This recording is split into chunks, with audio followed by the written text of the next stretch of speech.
नमस्कार दोस्तों, मैं आपका अपने चैनल HVS स्टडीज़ में स्वागत करता हूं। इस वीडियो में आपके लिए 27 अक्टूबर 2022 का करंट अफेयर लेकर आ गया हूं। साथ में हम स्टैटिक जीके और रिलेटेड करंट अफेयर का रिवीजन करते हुए चलेंगे। अगर आप इस चैनल पर पहली बार आए हो तो चैनल को सब्सक्राइब कर लीजिएगा। वीडियो अच्छी लगे तो वीडियो लाइक करके ज़रूर जाइएगा। लास्ट में आपके लिए क्विज़ रखा है, उस क्विज़ को ज़रूर सॉल्व कीजिएगा। चलिए बात करते हैं लास्ट डे के क्विज़ की। तो लास्ट डे आपसे क्वेश्चन पूछा गया था, world spice congress 14 edition organize in which state.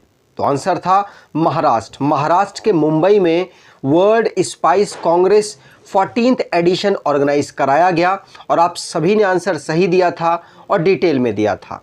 आज के पहले क्वेश्चन की बात करें तो आज का पहला क्वेश्चन है, विच स्टेट और यूनियन टेरिटरी लॉन्च्ड कुंज app mobile application to prevent cyber crime against children.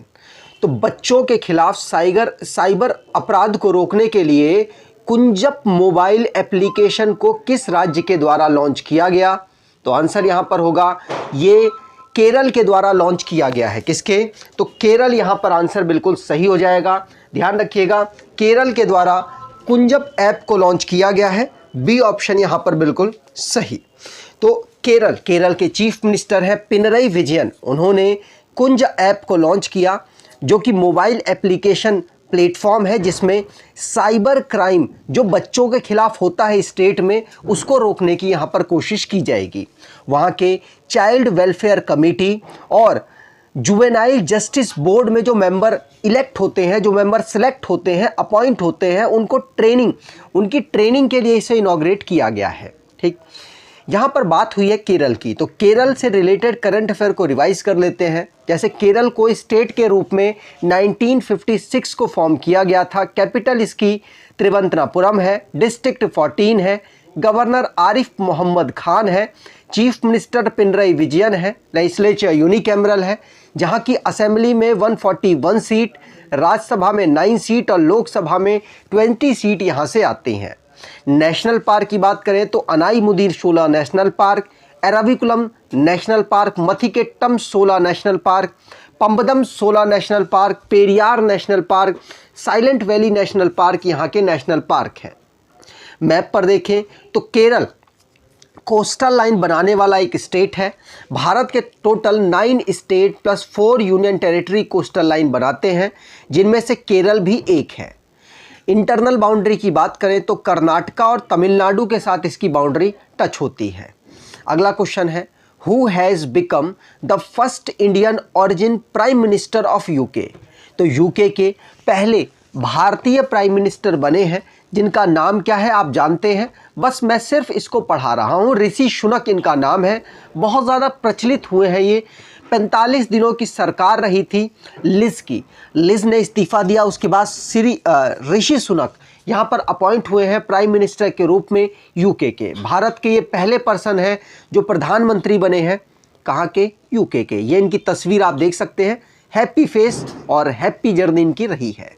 Rishi Sunak की बात करें तो ध्यान रखिएगा, पहले इंडियन ऑरिजिन है जो कि प्राइम मिनिस्टर बने हैं यूके के। याद रखिएगा 42 साल की इनकी उम्र है और 45 दिन का जो लिज ट्रस्ट का कार्यकाल था उसको अब ये आगे बढ़ाएंगे। याद रखेंगे, पूछा जा सकता है।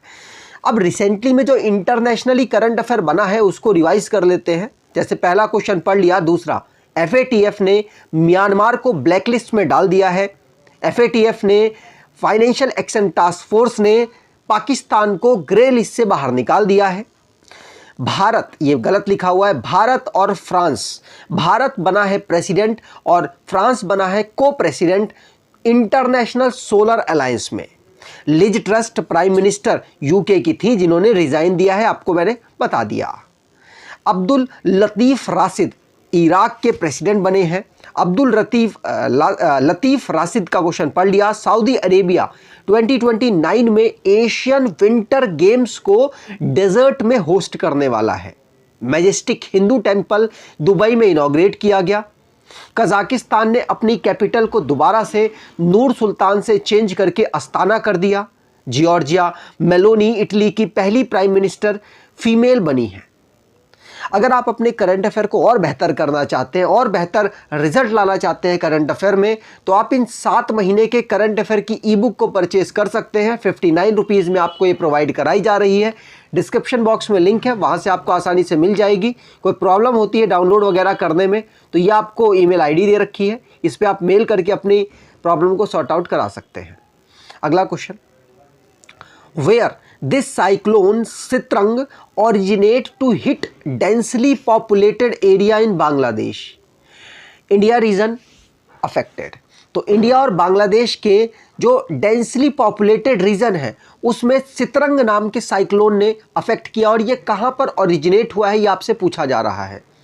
आंसर होगा ये बे ऑफ बंगाल में ओरिजिनेट हुआ है। आपको बता दूं बहुत साल हो गए जो कि बे ऑफ बंगाल में अक्टूबर के महीने में कोई भी जो साइक्लोन ओरिजिनेट नहीं हुआ है, ये पहला है। काफ़ी मतलब 30+ ईयर के बाद ये ओरिजिनेट हुआ है। देख सकते हैं आप, इसकी तबाही बहुत फास्ट था। भारत में कम लेकिन बांग्लादेश में ज़्यादा इसने अफेक्ट डाला है, ध्यान रखेंगे। तो सित्रंग, साइक्लोन सित्रंग आया है, याद रखिएगा, पूछा जा सकता है। भारत में वेस्ट बंगाल के कुछ रीजन में इसने अफेक्ट डाला और असम के कुछ रीजन में इसने अफेक्ट डाला, इसलिए वेस्ट बंगाल की कैपिटल है कोलकाता। ममता बनर्जी यहाँ की चीफ मिनिस्टर है और दिसपुर यहाँ की असम की कैपिटल है, और असम के चीफ मिनिस्टर हेमंता बिस्वा शर्मा है। अब रिसेंटली में जो मिसलेनियस क्वेश्चन बने हैं उनको रिवाइज कर लेते हैं। पहला क्वेश्चन पढ़ लिया। दूसरा, विंड एनर्जी 2023 चेन्नई में ऑर्गेनाइज कराई गई अक्टूबर के मंथ में। 2023 में इसको ऑर्गेनाइज कराई जाएगी अक्टूबर के मंथ में। अश्वनी वैष्णव जो कि पहले रेलवे मिनिस्टर है, जो कि पहली एल्यूमिनियम फ्रेट रेक को भुवनेश्वर रेलवे स्टेशन में लॉन्च कर चुके हैं। हॉलीवुड के एक्टर हैं टॉम क्रूज, पहले एक्टर बने हैं जो कि आउटर स्पेस में जाकर इन्होंने फिल्म को शूट किया। जम्मू कश्मीर के टूरिज्म डिपार्टमेंट ने बर्ड फेस्टिवल को पहलगाम में इनॉग्रेट किया। लेह में 100% डिजिटलाइजेशन बैंकिंग ऑपरेशनल कर दिया गया। अंडमान एंड निकोबार इंडिया का पहला स्वच्छ सुजल प्रदेश बना है। दिल्ली पुलिस ने फॉरेंसिक एविडेंस को मैंडेटरी कर दिया है। नेशन की पहली नाइट स्काई सेंचुरी को लद्दाख में सेटअप किया गया। आगे बात करें, अगला question, the united nation observes disarmament week every year on which month. तो संयुक्त राष्ट्र ने हर साल किस महीने निरस्त्रीकरण सप्ताह मनाता है? तो निरस्त्रीकरण सप्ताह को अक्टूबर के मंथ में ऑब्जर्व किया जाता है। 24 अक्टूबर से लेकर 30 अक्टूबर को इसे ऑब्जर्व करता है यूनाइटेड नेशन, याद रखिएगा। और ये 1952 से ऑब्जर्व किया जा रहा है। आगे बात करें, अगला question, who has been appointed as the new US ambassador to India. तो भारत में यूएस के नए एम्बेसडर कौन अपॉइंट हुए हैं? आंसर हो जाएगा, इनका नाम है Elizabeth Jones. Elizabeth Jones Bharat में यूएस के एम्बेसडर अपॉइंट हुए हैं। याद रखिएगा, पूछा जा सकता है। दिल्ली में जो एम्बेसी है, यूएस एम्बेसी, वहां पर इनको अपॉइंट किया गया, याद रखेंगे। अगला क्वेश्चन है, who has become the first Indian wrestler to win gold medal at under 23 world wrestling championship.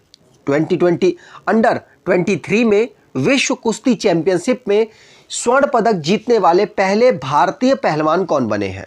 अमन सहरावत। अमन सहरावत यहाँ पर अंडर 23 वर्ल्ड रेसलिंग चैंपियनशिप में भारत को गोल्ड दिलाने वाले पहले ऐसे रेसलर बने। ध्यान रखिएगा, जो वर्ल्ड रेसलिंग चैंपियनशिप है जिसको स्पेन में ऑर्गेनाइज कराया गया, अंडर 23 वाली, याद रखिएगा, पहले रेसलर बने हैं, इसलिए इंपॉर्टेंट है। अब स्पोर्ट्स से रिलेटेड जो क्वेश्चन बने हैं उनको रिवाइज कर लेते हैं। पहला क्वेश्चन है कि वुमेन एशिया कप 2023 ऑर्गेनाइज कराया गया, जिसमें श्रीलंका भारत से हार गया 8 विकेटों से। बांग्लादेश में इसको ऑर्गेनाइज कराया गया, याद रखना है। भारत के फॉर्मर क्रिकेटर हैं महेंद्र सिंह धोनी। सीएसके एकेडमी को इन्होंने चेन्नई में इनॉग्रेट किया है। 37 नंबर का नेशनल गेम गोवा में ऑर्गेनाइज कराया जाएगा। हरमनप्रीत कौर आपको बता दूं वुमेन में, और मोहम्मद रिजवान मेन में। ICC player of the month सितंबर के लिए चुने गए। रेस्ट ऑफ इंडिया ने सौराष्ट्र को हराकर 8 विकेटों से ईरानी ट्रॉफी जीत ली। वर्ल्ड रेसलिंग चैंपियनशिप 2022 ऑर्गेनाइज हुई, जिसमें बजरंग पूनिया ने ब्रॉन्ज मेडल जीता है। World para athletics grand pics में देवेंद्र झांझरिया ने सिल्वर मेडल भारत को दिलवाया है। सुनील छेत्री बेंगलुरु एफसी के कैप्टन थे और इस बार बेंगलुरु एफसी ने मुंबई की जो एफसी टीम है उसको हरा दिया डुरंड कप में। 15 साल के प्रणव आनंद है 76 नंबर का चेस ग्रैंड मास्टर ये बने हैं और कर्नाटका से बिलोंग करते हैं। सिकंदर राजा और Tahlia McGrath ICC player of the month अगस्त के लिए चुने गए। आगे बात करें, अगला question, ISRO heaviest rocket LVM-3M2 has placed how many satellite in orbit. तो इसरो के सबसे भारी रॉकेट LVM-3M2 ने कितने उपग्रहों को कक्षा में स्थापित किया है? तो आपको बता दूं, LVM-3M2 ने 36 रॉकेट को कक्षा में सैटेलाइट को स्थापित किया है, याद रखिएगा। इसरो की फुल फॉर्म है इंडियन स्पेस रिसर्च ऑर्गेनाइजेशन, जो कि हैवीएस्ट रॉकेट है LVM-3M2, जिसने जो कि second launch pad Satish Dhawan space centre से इसे लॉन्च किया गया। 36 सैटेलाइट इन्होंने यूके बेस्ड वन वेब के लॉन्च किए हैं, याद रखिएगा, पूछा जा सकता है। आगे बात करें, अगला question, which authored a book titled from dependence to self reliance नामक बुक को किसके द्वारा लिखा गया? आंसर होगा बिमल जलान के द्वारा इस बुक को लिखा गया, याद रखिएगा। बिमल जलान के द्वारा from dependence to self reliance book को लिखा गया, याद रखेंगे, पूछा जा सकता है। अब रिसेंटली में जो बुकें रिलीज हुई उनको रिवाइज कर लेते हैं। जैसे पहला क्वेश्चन पढ़ लिया, दूसरा अक्षय शाह और स्टीफन अल्टर, जिनके द्वारा द कॉर्बेट पेपर्स बुक को लिखा गया। साहिल सेठ ने अ कंफ्यूज्ड माइंड स्टोरी को लिखा है। अमित शाह ने हिंदी वर्जन की MBBS की बुकें लॉन्च की हैं। नवीन पटनायक ने पेंडेमिक डिसरप्शन एंड ओडिशा इस बुक को लॉन्च किया। बॉब डिलान, जिन्होंने the philosophy of modern song को लॉन्च किया। S जयशंकर साहब ने मोदी @20 ड्रीम मीट डिलीवरी को लॉन्च किया है। शशि थरूर ने अंबेडकर लाइफ के ऊपर अपने स्टैंड की एक बुक रिलीज की। लता सुर गाथा को इंग्लिश ट्रांसलेशन में इसे रिलीज किया जाएगा जनवरी 2023 में। अगला क्वेश्चन है, what is the theme of world polio day 2022? तो वर्ल्ड पोलियो डे की थीम है a healthier future for mothers and children. A healthier future for mother and children world polio day की theme है। इस day को 24 अक्टूबर को observe किया जाता है, याद रखेंगे। तो वर्ल्ड पोलियो डे को 24 अक्टूबर को हम ऑब्जर्व करते हैं। पोलियो से रिलेटेड अवेयरनेस को फैलाने के लिए इसे ऑब्जर्व किया जाता है, जिससे कि पोलियो नामक जो बीमारी होती है उसको हम रोक सकें। इसकी थीम है a healthier future for mothers and childrens. इस डे को 1985 से ऑब्जर्व किया जा रहा है। आज के क्विज की बात करें तो आज का क्विज है, who becomes first Indian to be appointed independent expert on racism in UNHRC। तो आपको कमेंट बॉक्स में डिटेल में आंसर देना है कि UNHRC में पहली इंडियन ऐसी कौन है जिनको independent expert on racism appoint किया गया है। अगर आपको ये वीडियो अच्छी लगी है तो आपसे अनुरोध करूंगा कि वीडियो को लाइक कर दीजिएगा, चैनल को सब्सक्राइब कर लीजिएगा और एटलीस्ट अपने कुछ दोस्तों तक वीडियो को शेयर जरूर कीजिएगा। धन्यवाद।